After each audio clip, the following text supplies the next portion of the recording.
ওই হ্যালো, আপনি কে? গাড়িটা হেলান দিয়ে বসে আছেন? শুনুন শুনুন, আমি যাবো। দাদা, আমার নাম শ্রুতি।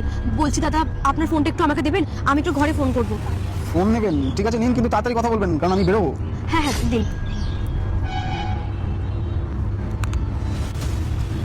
হ্যালো মা, আমি শ্রুতি বলছি। মা, আমার কাছে না 1 টাকাও নেই, তুমি আমাকে একটু 1000 টাকা পাঠাও না এক্ষুনি। আমি যা টাকা নিয়ে এসেছিলাম সব খরচা হয়ে গেছে, আমার কাছে 1 টাকাও গাড়ি ভাড়ার জন্যই নেই। আমি যে ইন্টারভিউ দিতে যাবো সেই জায়গাটা ফ্রড বেরিয়ে গেছে, আমি এখন কি করব? টাকাটা দাও না। আরে মা শোনো, মা ফোনটা কেটে দিল। দাদা ধন্যবাদ। আপনার এত টাকা কিসের জন্য প্রয়োজন? আসলে আমি এখানে একটা কাজের জন্য এসেছি।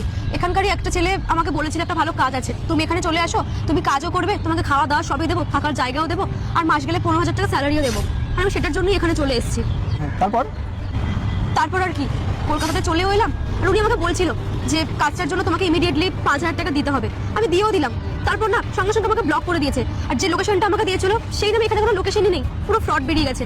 আর এই মুহূর্তে আমার কাছে 1 টাকাও নেই, আমি কি করবো সেটাই বুঝতে পারছি না। দেখুন, আপনাকে একটা কথা বলি, এটা কলকাতা, হ্যাঁ? এখানে যদি আপনাকে কেউ কাজ দেওয়ার নাম করে পয়সা চায়, তাহলে প্রথমেই ভাববেন সে ফ্রড। আর কারোর ভরসায় এভাবে আপনার বাড়ি থেকে চলে আসাটা ঠিক হয়নি। বাড়ি থেকে চলে আসতাম না তো আর কি করতাম বলুন তো? আজকে প্রমাণ হয়ে যাবে আপনি কাকে বেশি ভালোবাসেন। মাকে ভালোবেসে থাকলে ভিডিওতে লাইক দিয়ে চ্যানেলটি সাবস্ক্রাইব করে দেন। আর যদি শয়তানকে ভালোবেসে থাকেন, লাইক সাবস্ক্রাইব কিছুই করতে হবে না, আর কমেন্টে লিখে যান আই লাভ ইউ মা বাবা। জানেন তো, বাড়িতে না মা আমার সঙ্গে খুব বাজে বিহেভিয়ার করতো, কথায় কথায় খোঁটা দিত, খাওয়ার খোঁটা দিত, পুরো কাজের লোকের মতো বিহেভিয়ার করতো আমার সাথে। তাই আর কি তখনই আমি ভেবে নিয়েছিলাম যে লাইফে কিছু একটা করতেই হবে, আর সেটার জন্যই কলকাতাতে আসা। আমি এটা ভেবেছিলাম নিজে ইন্ডিপেন্ডেন্ট হব, নিজের টাকায় নিজে থাকবো, নিজে খাবো। কিন্তু আসার পর যে আমার সঙ্গে এই জিনিসটা হবে এটা কখনো আমি ভাবতে পারিনি। দিনটা তো কোনো রকম আমি কাটিয়ে নেবো, কিন্তু রাতটা কি করে কাটাবো? থাকা খাওয়ার মতন আমার কাছে 1 টাকাও নেই। আচ্ছা ঠিক আছে, তোমার বাড়ি যাওয়ার জন্য টাকা আমি দিয়ে দেবো। এই নিন, এখানে 1,500 টাকা আছে, এটা নিয়ে আপনি সাবধানে বাড়ি চলে যান। থ্যাংক ইউ স্যার, আপনাকে অসংখ্য ধন্যবাদ। টাকাটা না দিলে যে আমি কি করে বাড়ি পৌঁছাতাম বা আমার কি হতো তা আমি সত্যিই জানি না। আর কি যেন বলছিলে? তোমার চাকরির প্রয়োজন, তাই তো?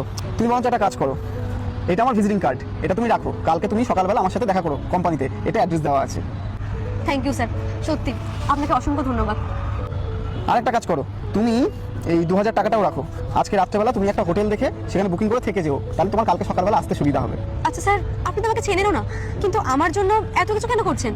দেখুন, আপনার মায়ের সাথে আপনার ফোনের কনভারসেশন শুনে আমি যেটুকু বুঝলাম যে আপনার বাড়িটা এখন আপনার কাছে নরক হয়ে উঠেছে, আর একজন মানুষকে তো নরক থেকে উদ্ধার করাটা একজন মানুষের কর্তব্য, তাই না? তাই আপনাকে বলছি, কালকে আপনি অফিসে আসুন, দেখা করুন, আমি আপনার ব্যবস্থা করে দেবো। ঠিক আছে sir, thank you so much.